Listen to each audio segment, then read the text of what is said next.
What's up, everybody? Welcome back, Self-Taught Garage. Today we're going to be working on some, garden tractor implements. As you seen a couple videos ago, posi tract, the rear end, and the mini tractor or garden tractor, whatever you want to call it. Anyways, the reason behind it was I went and bought a few more attachments for it. I already had a plow and some cultivators and then the snow plow. And the snow plow, it done okay, but realistically it needed posi tract in order to do a good job. So, posi tracked it for multiple reasons, but mainly it's because I was going to get more implements and I wanted this thing to be able to pull them all. So, what we're doing today is I got some cutting harrows. It's a single row harrow. Ideally, I would have found, two row or whatever. A 2-row harrow would be 4 sets of discs. But I found a single, so for now, that's what we're going to work with. Hopefully, I can find another single and I can tie the two together and to make a double. Because the singles are quite a bit cheaper than the double sets or whatever you want to call them. I can't think of the right word for them right now, but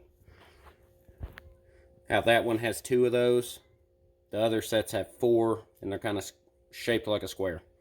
If you've ever seen larger tractors in the field, it's more like what a full-size tractor would pull, just on a miniature scale. So, but what we're doing today is we're going to clean this harrow up. Since I bought it, the only thing I've really done is I tried it out, which all the discs are very dull, so we're about to change that. We're going to sharpen them up. But the only thing I've done to it since buying it is I spray painted it a little bit. Took a wire wheel to it, cleaned it up, and threw a little bit of paint on it just to keep the rust from doing what rust does. And just to make it a little better looking aesthetically. So what we're going to do today is, let me get y'all flipped around. So what the plan is for what we're doing right now is we're going to get these off, which somehow I just got this one off, which I've been trying to do for days. I was about to cut them, but I'm going to get these old chunks of wood off, which I hope this one comes off the same way. I just wish I knew how it happened. But, so we're going to have to cut this one. Alright, so like I said, we're going to cut these bolts that are holding these pieces of wood on. I'm sure they use these blocks of wood to somehow balance some sort of weight on here. These 2 bolts are mine because I put a 25-pound steel weight on top of it, and these bolts obviously fit right in the center of the weight, so it holds them on. But in the end, we're going to end up taking some of the scrap angle I have, or some of the old bed frame, more than likely. Just use something that's a little bit cheaper than that angle iron that I bought and that bed frame that I bought. But the bed frame was about $5, like I told you on a previous video. Junkyards are your friend if you're into fabricating things. So anyway, moving on. We're going to end up making a box that'll hold cinder blocks, rectangular weights, make a bucket. You know what I mean? You know what I'm saying. If we do something that's like a little trough, we can fill it with dirt, gravel, whatever. Drill holes in the bottom of it so it can drain rainwater, and it'll last for years, hopefully.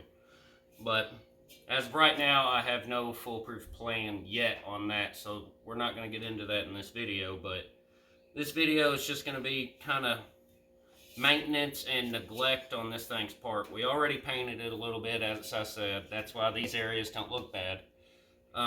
All of the bolts on here are seized. Every single bolt is seized up with rust.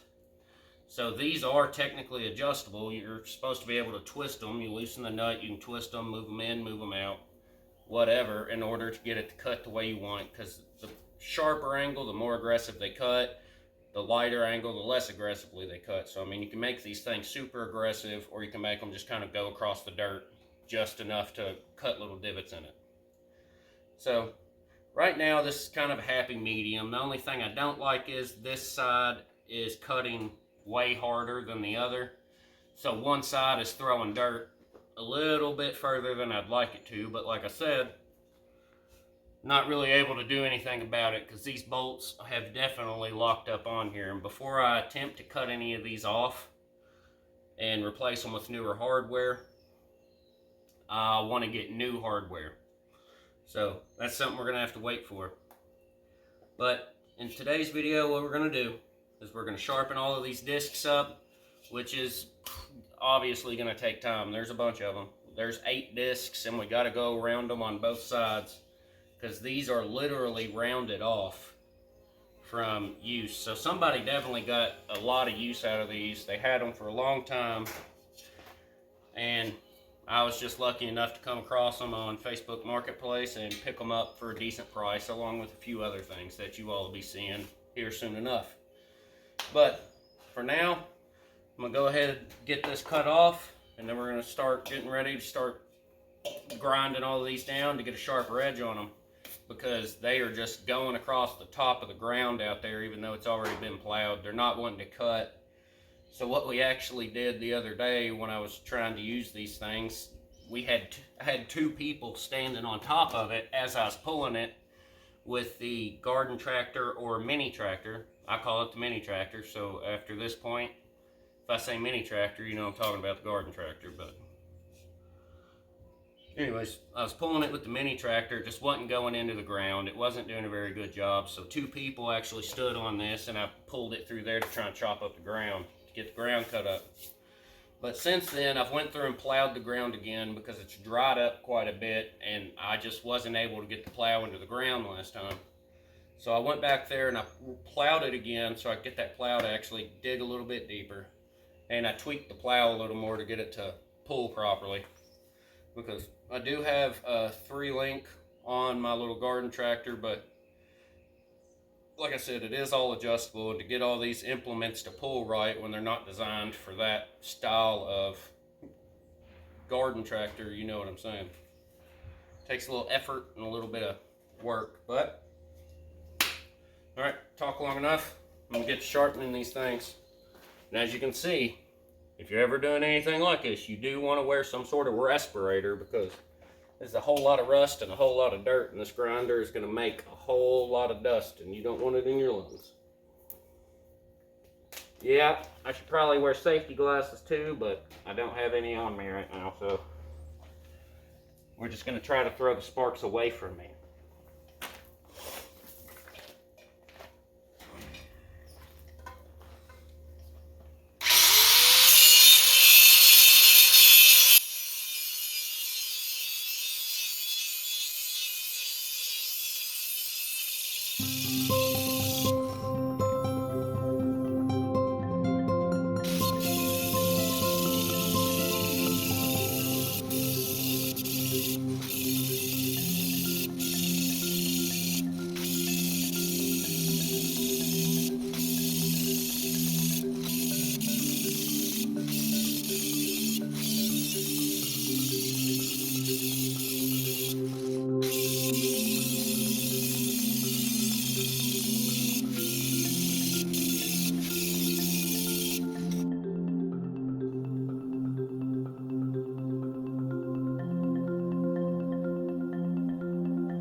All right, I'm not sure when the camera cut out there. I'm hoping you all saw the majority of that. Once again, yeah, I know I'm not doing a lot in this video, but for those of you wondering how to sharpen these or anything else, now you know. Realistically, you only have to hit the inside edge of these discs, but these were so rounded off that I had to hit the back side in order to get that thinned out, so by going to the front, I could get an edge on it. Otherwise, I would have been on the front side for a very, very long time. And it probably would have sharpened very, very unevenly, which a lot of these are bent anyways, as I'm sure you could tell in the video. But they will still do their job as good as any others, so we're going to leave them. And now what we're going to do is cut this bolt like I said in the first place, but ended up getting carried away on sharpening the blades. So here we go.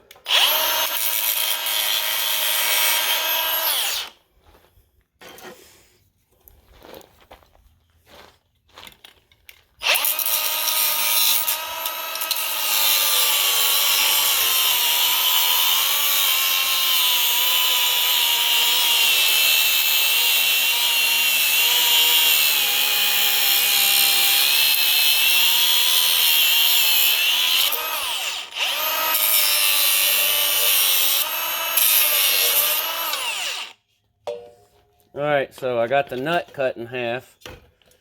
I was kind of hoping it may have got it thin enough I could have just pulled the bolt through it, but it did not, so we're going to have to hit it again.